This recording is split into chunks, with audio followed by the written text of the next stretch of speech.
Welcome to this explainer. Today, we're unpacking a really powerful framework called the gray path. Basically, it's the practice of separating what actually happened from the stuff we just added to it. We'll explore what those events might mean, test our interpretations against reality, and then update our mental models when new information rolls in. That's the core thesis we're digging into today. If you've ever felt completely trapped in a loop of overthinking, or just caught in the chaos of your own internal narratives, you are in exactly the right place. We're going to look at a highly disciplined way to examine our experiences without getting lost in the stories we tell ourselves about them. So let's dive straight into the core rule. This is the first law of the gray path. Observation precedes interpretation. It's the absolute necessity of separating what literally happened from the subjective stories we attach to it. Everything we cover today stems from this one powerful axiom. Because, perception and interpretation, they are absolutely not the same thing. This entire methodology exists to keep them completely distinct while still honoring the deep value of both. Here is our roadmap for today. We're going to cover 1. The first law, 2. Meet the operators, 3. The method loop demonstrated, 4. The calibration ledger, 5. Failure modes and boundaries, and finally, 6. The invitation. Okay, starting off with section 1, the first law. Let's establish what we call our viewing contract right off the bat. You don't have to agree with my conclusions today. You just need to inspect the process. That's honestly the beauty of this framework. I'm not here to convince you that my interpretations of the world are correct. I'm just here to make the path from observation to interpretation visible, so you can actively examine and test it. The crucial point here is that the gray path is an evidence-informed personal methodology. It is not a belief system. It's not a therapy model, and it's definitely not a hard science. It's simply a disciplined way of seeing and revising. It borrows habits from scientific reasoning, things like clear observations, structured evidence review, and explicit conditions for proving yourself wrong. But it makes zero claims to scientific or clinical authority. It's a way of reasoning, not diagnosing, a way of revising, not predicting. Moving on to section 2, meet the operators. To bring this whole abstract framework down to earth, we're going to run a real-world demonstration using the lyrics from Chevell's 2009 song Sleep Apnea. We'll use this heavy, gorgeous track about exhaustion and pressure to map out exactly how our mind works when it encounters raw data.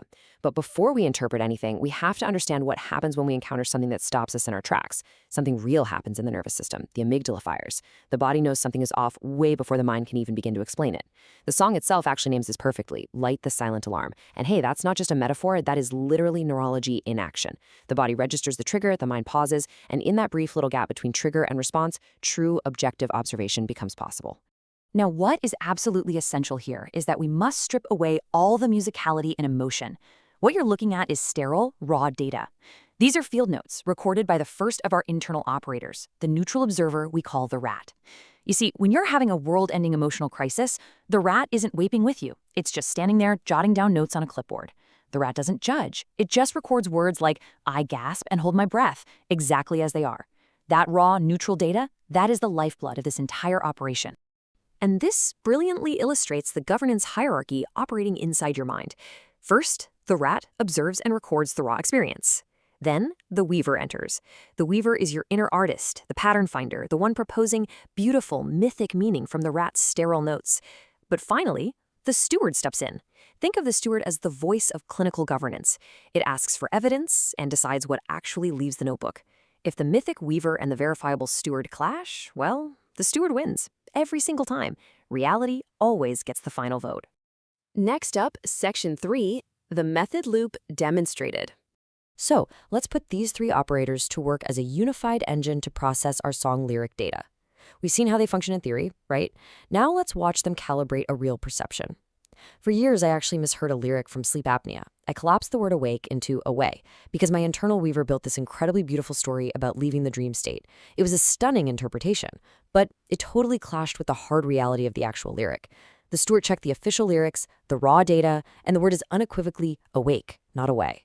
The perception was real, the interpretation was super meaningful, but they were absolutely not the same thing.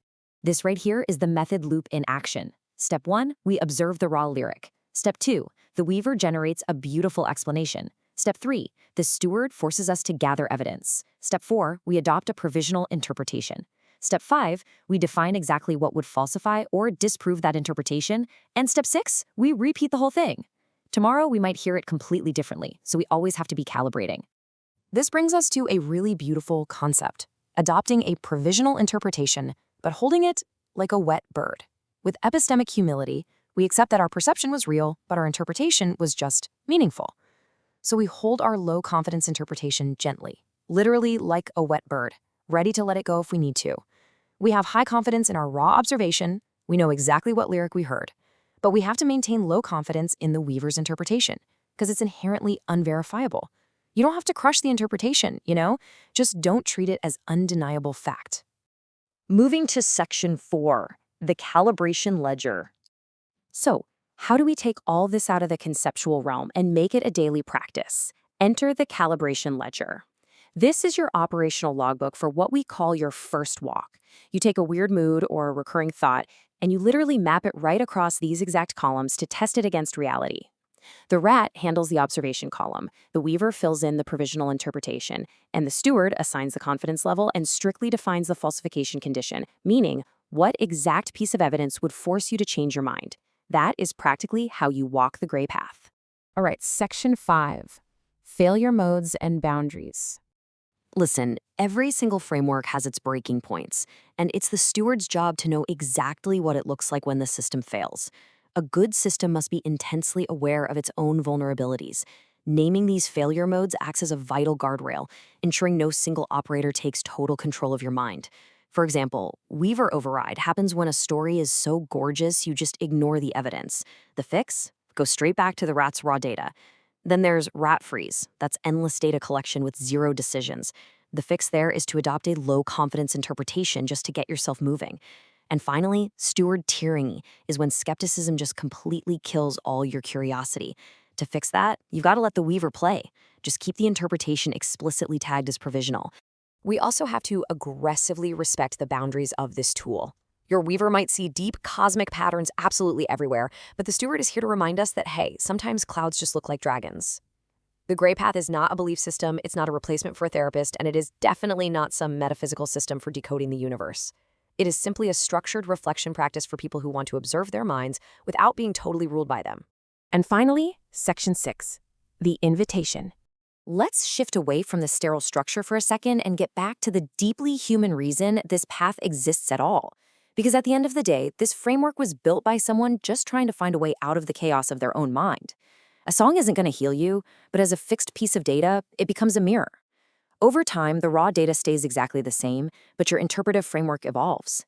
Every time you run the method on the exact same trigger, the same memory, the same lyric, you get to see how much you have changed. The weaver spins the story, the steward tags it as provisional, and the rat simply files the paperwork. I want to leave you with this final invitation. The constraints you feel right now might seem like heavy iron bars, but the truth is, the door was never actually locked. Test the latch on your cage today. Observe the raw data of your life, separate it from the heavy meaning you've attached to it, and ask yourself, what happens to your story when reality finally gets the final vote?